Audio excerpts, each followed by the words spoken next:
नहमदुहु व नुसल्ली व नुसल्लिमु अला रसूलिहिल करीम अम्मा बाद। हमने मशरे से ये मामला तय किया है कि जो रोज़ाना हम कुरान करीम तरावी के अंदर पढ़ते हैं, बेहतर है कि उसका ख़ुलासा आवाम के सामने ज़िक्र कर दिया जाए ताकि हमें मालूम हो कि हम क्या पढ़ रहे हैं और क्या सुन रहे हैं। मैं इस पर तफसीली दर्स तो सुबह ही अर्ज़ किया करता हूँ, लेकिन वितरों के बाद बस उसका ख़ुलासा और हाइलाइट्स, झलकियाँ, उन्वान, ये मैं आपकी खिदमत में इंशाअल्लाह रोज़ाना एक पारे का ख़ुलासा रखूँगा और कोशिश करूँगा कि मुख्तसर वक़्त में आपके सामने पूरे उस पारे का ख़ुलासा आ जाए। सबसे पहले हमने पहले पारे में सूरतुल फातिहा पढ़ी है। सूरतुल फातिहा में अल्लाह ताला ने 5 मज़मून बयान फरमाए हैं: तौहीद, रिसालत, क़यामत, अहकाम, मानने वाले और ना मानने वाले। इन 5 का जिक्र अल्लाह ताला ने पूरी सूरत फातिहा में फरमाया है। तो सूरत फातिहा इन 5 मज़ामीन का नाम है। या अल्लाह की तौहीद है, या रसूलुल्लाह सल्लल्लाहु अलैहि वसल्लम की रिसालत के बारे में है, या अहकामात हैं जैसे इय्याका नअबुदु व इय्याका नस्तईन, या इसी तरह अल्लाह ताला ने क़यामत का जिक्र किया है मालिक यौमिद्दीन, या फिर मानने वालों का जिक्र किया है अनअमता अलैहिम में, और फिर ना मानने वालों को जिक्र किया अल्लाह ताला ने गैरिल मग़ज़ूबि अलैहिम वलज़्ज़ालिन के अंदर। उसके बाद हमने सूरतुल बकरा की इब्तिदा की है। सूरतुल बकरा, इस सूरत का नाम जो है लफ्ज़ बकरा में एक आयत का एक हिस्सा है, टुकड़ा है, अंतज़बहु बकरा, वहाँ से इस सूरत को सूरतुल बकरा कहते हैं। बकरा दरअसल अरबी ज़ुबान में गाय को कहते हैं, काओ, तो गाय को बकरा कहते हैं। तो इस सूरत को ऐसी सूरत युज़करु औ तुज़करु फ़ीहल बकरा, जिसमें गाय का किस्सा बयान किया गया हो, इसीलिए इसका नाम सूरतुल बकरा है। इस सूरत को अल्लाह ताला ने जो शुरू फरमाया है वो शुरू फरमाया हुरूफ़ मुक़त्तआत से। हुरूफ़ मुक़त्तआत है अलिफ लाम मीम। ये अलिफ लाम मीम अलग अलग हुरूफ है। मुक़त्तआत का माना वर्डिंग कटी हुई अलग अलग अल्फाज की है। तो इसका माना हमें अल्लाह के नबी ने नहीं बताया, अल्लाह ताला ने नहीं बताया। तो तमाम मुसलमान हम इसके लिए कहते हैं कि इसका माना अल्लाह अल्लाह के रसूल बेहतर जानता है, हम नहीं जानते। दुनिया के हर तर्जुमे में अलिफ लाम मीम का तर्जुमा अलिफ लाम मीम ही लिखा हुआ है। कुछ लोगों ने अपनी तरफ से तो कहा है कि अलिफ से मुराद अल्लाह है, लाम से मुराद जिब्राइल है, मीम से मुराद रसूलुल्लाह सल्लल्लाहु अलैहि वसल्लम की ज़ात है। लेकिन ये यकीनी नहीं कहा जा सकता कि यही हो। जब अल्लाह ने नहीं बताया, नबी ने नहीं बताया, तो उन लफ्ज़ों के माना के मामलात में हमें नहीं पढ़ना चाहिए। उसके बाद अल्लाह ताला ने 3 तबकों की बात की है: मुमिनीन की, काफिरीन की, मुनाफिकीन की।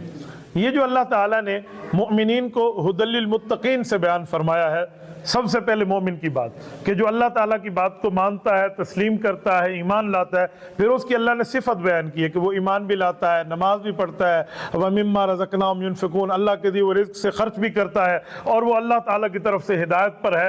ये मुमिन है। तो पहला अल्लाह ताला ने तबका मुमिनीन मुत्तकीन का बयान किया, तकवे वाला। दूसरा अल्लाह ने इन्नल्लज़ीना कफ़रू से काफिरीन को बयान किया।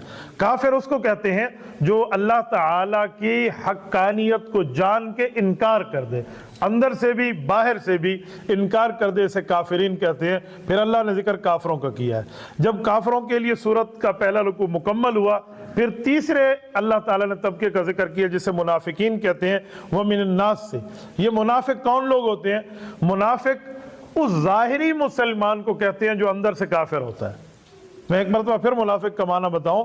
मुनाफिक ज़ाहिरी मुसलमान होता है पर अंदर से अल्लाह के रसूल और शरीयत का इनकारी होता है, कुफार के साथ मिला हुआ होता है। तो जिसे हम कहते हैं 2 मुंह रखने वाला। तो रब्बे करीम ने यही इनके बारे में बयान फरमाया कि ये वो लोग हैं जो मुमिनीन से मिलते हैं तो कहते हैं आमन्ना, और जब कमर फेरते हैं वैदा खलौ इला शयातीनिम, उन्हें कहते हैं हम तो तुम्हारे साथ हैं, हम तो मुसलमानों से मजाक कर रहे थे कि हम उनके साथ हैं। तो अल्लाह ने तीसरा तबका मुनाफिकीन का बयान किया। उसके बाद रब्बे करीम ने जो बयान फरमाया है मुनाफिकीन के औसाफ के बाद, अल्लाह ताला ने अपनी इबादत की तरफ मुतवज्जे किया है कि लोगों मैंने तुम्हें पैदा किया तो तुम्हें चाहिए अपने खालिक की इबादत करें। या अय्युहन्नास उअबुदू रब्बकुमुल्लज़ी से अल्लाह ने इबादत की बात अय्युहन्नास से की है, यानी दुनिया के तमाम लोगों से अल्लाह ताला ने की है। अय्युहन्नास में सारे दाखिल हैं, जिन्नात भी दाखिल है, इंसान भी दाखिल है, जो कलमे का मुकल्लफ है अल्लाह ने उसको खिताब फरमाया है। उसके बाद हमने जो पढ़ा है वो हज़रत आदम अलैहिस्सलाम की खिलाफत का जिक्र पढ़ा है। अल्लाह ताला ने हज़रत आदम अलैहिस्सलाम को बतौर खलीफतुल्लाह पैदा फरमाया, यानी आदम अलैहिस्सलाम अल्लाह के नबी भी हैं और अल्लाह के खलीफा भी हैं। हुज़ूर पाक अलैहिस्सलाम तक तमाम अंबिया अल्लाह के नबी भी हैं, अल्लाह के खलीफा भी हैं। हुज़ूर पाक के बाद ख़त्म नबूवत है, तो ख़त्म नबूवत के सदक़े अब नया नबी नहीं होगा जो अल्लाह का खलीफा कहलाएगा। हाँ, उलमा अंबिया के वारिस होंगे, वो उलमा अंबिया की नियाबत को चलाकर आगे उम्मत तक दीन को पहुंचाएंगे।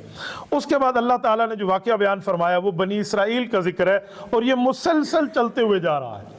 ये पूरे के 10 रकू इस पर बनी इसराइल में है। बनी कहते हैं औलाद को, इसराइल हजरत याकूब अलैहिस्सलाम का नाम है। याकूब अलैहिस्सलाम पोते हैं हजरत इब्राहीम अलैहिस्सलाम के, याकूब बिन इसहाक बिन इब्राहीम अलैहिस्सलाम। तो बनी इसराइल याकूब की औलाद। इसराइल का तर्जुमा होता है अब्दुल्ला, अल्लाह का बंदा। तो अल्लाह के बंदे को इब्रानी ज़बान में इसराइल कहते थे, तो इसलिए बनी इसराइल की अल्लाह ने वाक़यात जिक्र किए हैं। तो हज़रत याकूब अलैहिस्सलाम की जो औलाद है उनका जिक्र है। अब ये कौन कौन है, मैं आसान का एक ही लफ्ज़ में आपको समझा देता हूँ।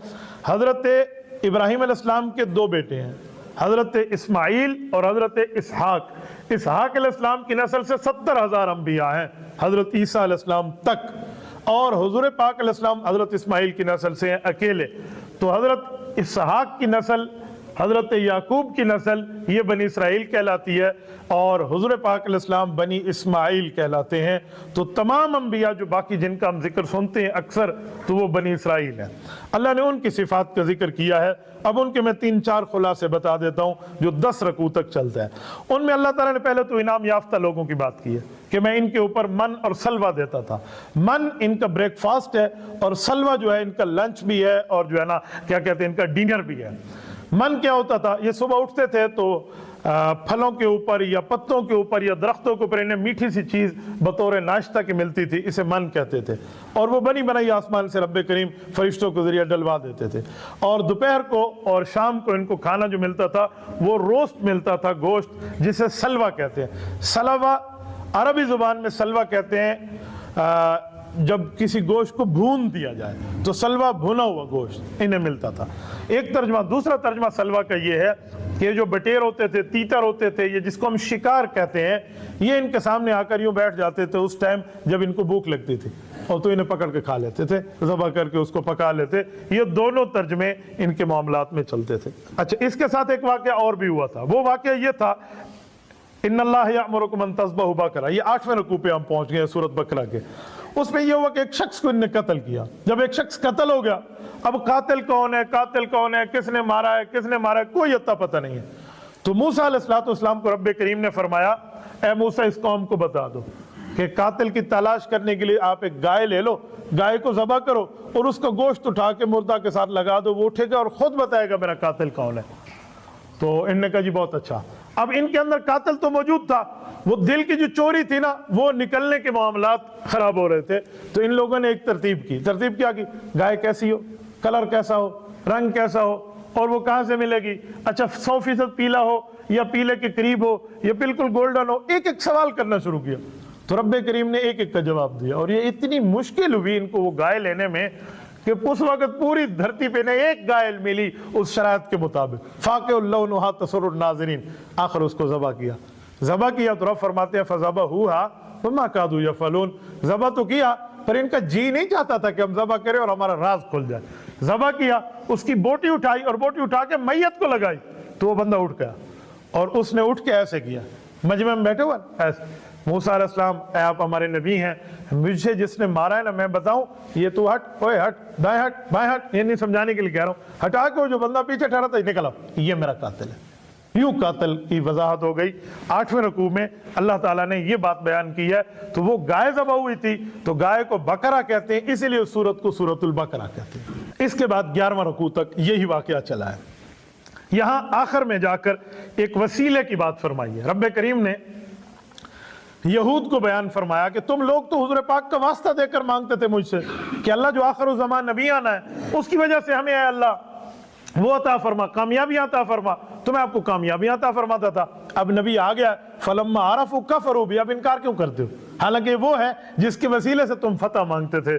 اس کے بعد اللہ تعالیٰ نے ہاروت اور ماروت کا ذکر کیا۔ ہاروت اور ماروت کیا ہے؟ یہ دو فرشتے ہیں۔ اس بارے میں بات ذہن میں رکھیں، لوگوں میں غلط فہمی مشہور ہے۔ یہ دو فرشتے ہیں نا، یہ نیچے اترے تھے اور ایک زورا بھائی رہتی تھی، اس کے ساتھ آ کر انہوں نے نعوذ باللہ منہ کالا کیا، اور زنا کرنے کے بعد ان کو اللہ نے زمین میں کنویں میں جا کے لٹکا دیا، اور وہ قیامت تک لٹکے ہوئے ہیں۔ 100% جھوٹ بات ہے، نہ قرآن میں ہے، نہ سنت میں ہے، نہ حضور کے فرمان میں ہے، کچھ بھی نہیں ہے۔ یہ دو فرشتے کیا تھے؟ اب قرآن کریم جو بتا رہا ہے وَمَا أُنزِلَ عَلَى الْمَلَكَيْنِ بِبَابِلَ ہاروت وَمَاروت، یہ بابل شہر بغداد کے ساتھ، یہ اس کا ذکر ہے کہ دو فرشتے آئے۔ اس وقت جادو کیا ہے اور وحی کیا ہے؟ لوگ سمجھتے تھے دونوں ایک ہے، جو وحی ہے وہ بھی جادو ہے اور جو جادو ہے وہ بھی جادو ہے۔ تو دونوں فرشتے اترے، انہوں نے کہا خدا کے بندو، جو نبی ہے وقت کا حضرت سلیمان علیہ السلام، یہ جادوگر نہیں ہے، یہ وحی سناتا ہے، جادو الگ ہے۔ تو انہوں نے کہا کیا فرق ہے؟ انہوں نے کہا یہ فرق ہے جادو میں، یہ فرق ہے وحی میں۔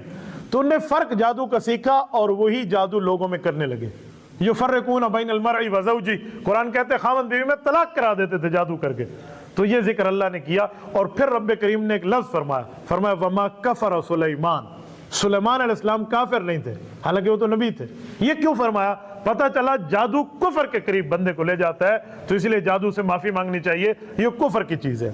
اس سے آگے آئیے تو رب کریم نے یہودیوں کی ایک شرارت کو بیان فرمایا ہے، یہ میں بار بار کو پڑھنے لگا ہوں پہلے پارے کا۔ یا ایھا الذین آمنوا لا تقولوا راعنا، یہودیوں کی شرارت کیا تھی؟ یہودی آتے حضور پاک علیہ السلام کے پاس اور صحابہ کرام کو دیکھتے، تو صحابی کبھی حضور سے ایک مسئلہ دوبارہ سننا چاہتا تو عرض کرتا راعنا یا رسول اللہ، مہربانی فرمائیے یہ مجھے دوبارہ سنا دیں، جب آپ فرما رہے تھے میں سمجھ نہیں سکا، راعنا مہربانی فرمائے۔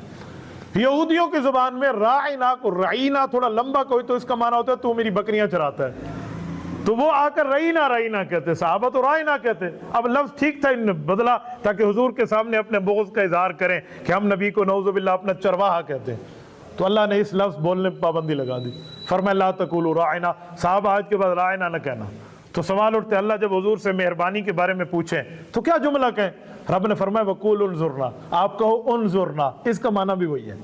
اس سے پتہ چلا وہ حلال لفظ جو نبی کی شان میں کافر غلط طریقے پر پیش کرے تو حضور کی شان میں وہ بھی نہیں بولنا چاہیے، یعنی نبی پاک کی اتنی عزت ہے۔ اس سے آگے آئیں تو اس سے آگے اللہ نے بیان فرمایا ہے ابراہیم علیہ السلام کے امتحانات کا ذکر، کہ امتحانات حضرت ابراہیم علیہ السلام کو اللہ تعالیٰ نے جو امتحان لیا کہ آپ مال ذبح کر دیں، مہمانوں کے لیے تو انہیں ذبح کر دیا، آپ بیوی بچوں کو صحرا میں چھوڑ دیں تو صحرا میں چھوڑ دیا، آپ جو ہے نا نار نمرود میں کود جائیں تو وہ آگ میں کود گئے، اللہ نے ٹھنڈی کر لی، اور بچے کا ذبح کرنے کے لیے اللہ نے خواب دکھایا تو اس پہ بھی چھری رکھ لی، پھر اللہ نے بکرا رکھا، ہر امتحان میں کامیابی۔ تو رب کریم فرماتے پھر انہوں نے کعبۃ اللہ تعمیر کیا اور مجھ سے دعا مانگی، اور دعا مجھ سے مانگی کہ اللہ امتحان میں نے آپ کو آپ کی مرضی کا دیا، اب مجھے انعام میری مرضی کا دے دیں۔ ابراہیم پوچھئے آپ کو کون، بتائیے آپ کا انعام کیا ہے، آپ کیا لینا چاہتے ہیں؟ تو ربنا وبعث فیہم رسولا منہم، انعام یہ مانگا کہ اللہ جو آخر الزمان نبی نے آنا ہے نا اس کو میری اولاد میں سے کر دے، حضور پاک علیہ السلام کو۔ تو رب نے دعا قبول فرمائی اور نبی پاک صلی اللہ علیہ وسلم انہی کی اولاد سے آئے۔ اس کے آخر میں جا کے اللہ تعالیٰ نے حضرت ابراہیم علیہ السلام کی ملت ابراہیمی کے اتباع کی بات فرمائی ہے۔ اللہ تعالیٰ فرماتے ہیں کہ ملت ابراہیم جو ہے اس کی اتباع کریں، قل بل ملت ابراہیم حنیفہ، اے نبی پاک آپ لوگوں کو فرما دیں کہ ابراہیم علیہ السلام کی ملت کی اتباع کرو، یعنی ابراہیم کے طریقے کی اتباع کرو۔ وما کان من المشرکین، وہ مشرک نہیں تھے، کیونکہ ابراہیم علیہ السلام وہ نبی ہیں۔ مشرک کہتے تھے ہمارے ہیں، یہودی کہتے تھے ہمارے ہیں، عیسائی کہتے تھے ہمارے ہیں، اور مسلمانوں کا دعویٰ ہے ہمارے ہیں۔ تو رب کریم نے ان کے بارے میں آیت اتاری، فرمایا یہ ملت ابراہیم بالکل ٹھیک ہے، یہودی عیسائیوں اور نصرانیوں والی بات نہیں ہے، مشرکین والی نہیں ہے، ملت ابراہیم کی اتباع کریں۔ تو اب ہم لوگ امت حضور علیہ السلام کی ہیں پر ملت حضرت ابراہیم علیہ السلام کی ہے، وہ آج تک وہی آ رہا ہے۔ اور اس کے آخر میں جہاں پارہ ختم ہو رہا ہے وہاں اللہ نے صحابہ کرام کو ایمان کا معیار فرمایا، فرمایا فَإِنْ آمَنُوا بِمِثْلِ مَا آمَنْتُمْ بِهِ فَقَدْ اهْتَدَوْا، اے لوگو اگر ایمان لانا چاہتے ہو تو ایسے ایمان لاؤ جیسے صحابہ کرام اور اہل بیت ایمان لائے ہیں، اگر ان جیسے ایمان لاؤ گے تمہارا ایمان معتبر ہے۔ فَإِنْ تَوَلَّوْا فَإِنَّمَا هُمْ فِي شِقَاقٍ، اگر ان لوگوں سے تم نے منہ پھیر لیا تمہارا ایمان کوئی معتبر نہیں ہے، پھر تم لوگ گمراہی کے گھڑے میں ہو۔ تو یہ پہلے پارے کا خلاصہ تھا جو میں نے آپ کی خدمت میں عرض کر دیا ہے۔